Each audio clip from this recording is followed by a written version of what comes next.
Welcome to Marketing in 5, the series where I take you through different ideas for marketing in under 5 minutes. And today we're going to learn about how to create a content calendar in less than 5 minutes. The best way to do it is for me just to kind of share my screen, so we'll come in right now. Where you want to start is plan all the big dates, and I want these to be over a long period of time, so you want to take a few months at a time. So if we're doing a 3-month period, you're just going to think of everything big that could happen in those next 3 months, and then you can build your calendar from what the big events are. So just here I've written down in December you've got Christmas, we're announcing a brand, so it's not necessarily big events in the world but also big events for your company. January, New Year, and then February, let's say we've got Valentine's Day and a product launch. So you've kind of got some ideas where you can build your campaigns around. And when you've got that, the next thing you need to look at is, okay, what are your goals? Do you want as many people to hear as possible? Do you need to try and sell as much as you can? Or are you just trying to build a brand and tell a story? So every campaign should have different goals, and the content calendar is where you can build out those goals into tangible outcomes. So the next thing you do is you look at the platforms you're going to be using. So Facebook, Instagram, TikTok, YouTube, some of the big social channels.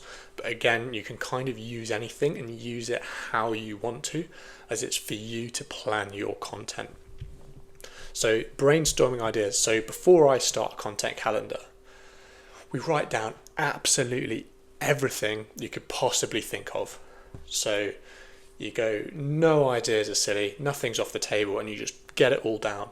And then once you get everything down, then you can work back from there. And you're like, okay, what are the best ideas we have? And how can we make this a meaningful approach in order to deliver the best marketing content? But then what you also do is give yourself a content bank. So if you find yourself in a period where you're struggling to come up with ideas, wow, you've already got 30 ideas that you wrote down a while ago. And then the last thing you need to take into account is your cadence. So here you need to think, okay, well, how many posts a week can I consistently do?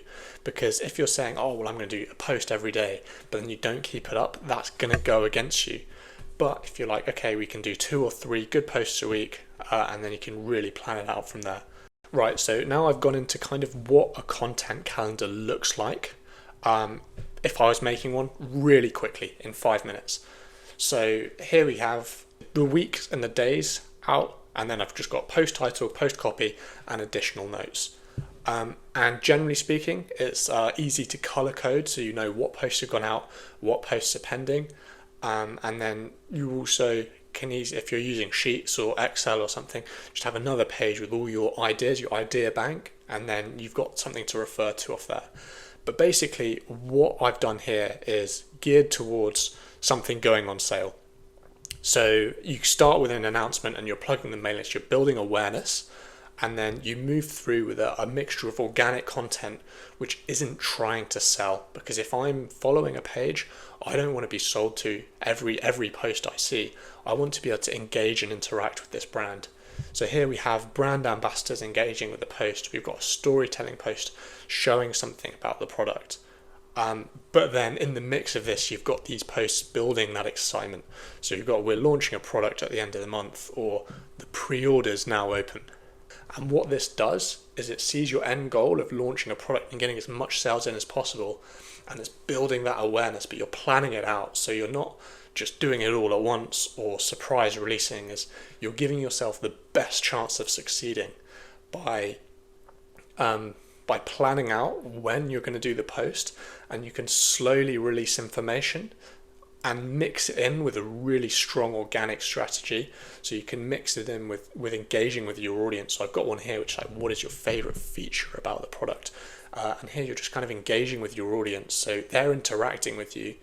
And if you know they're interacting with you well, then you know they're going to be signing up to the mailing list, and you know they're going to be waiting to buy when you make that announcement. So we're just going to do a quick recap of what we've just gone through.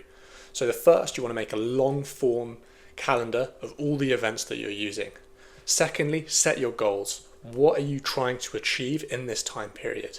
Thirdly, pick your platforms. Fourth, what are your ideas? Get everything down. Fifth, pick your cadence. And now, once you've got all of those, then you just fill out your calendar, you match the cadence, and you build everything towards achieving the goals you set. So if that's trying to sell, then you're building towards that. And this is a really simple content calendar of just a short sort of organic posts. But what you can do is tie it in with all sorts of content, all sorts of additional notes. You can tie in paid ad campaigns and everything, so it can all be on one sheet. Or you can just have a really quick content calendar you can create in 5 minutes and really change how you're putting out content. Right, thanks for listening. That was Content Calendar in 5 minutes. If you're interested in hearing more marketing techniques in 5 minutes, then subscribe below. Let me know what you want to hear, and I can cover all these topics for you.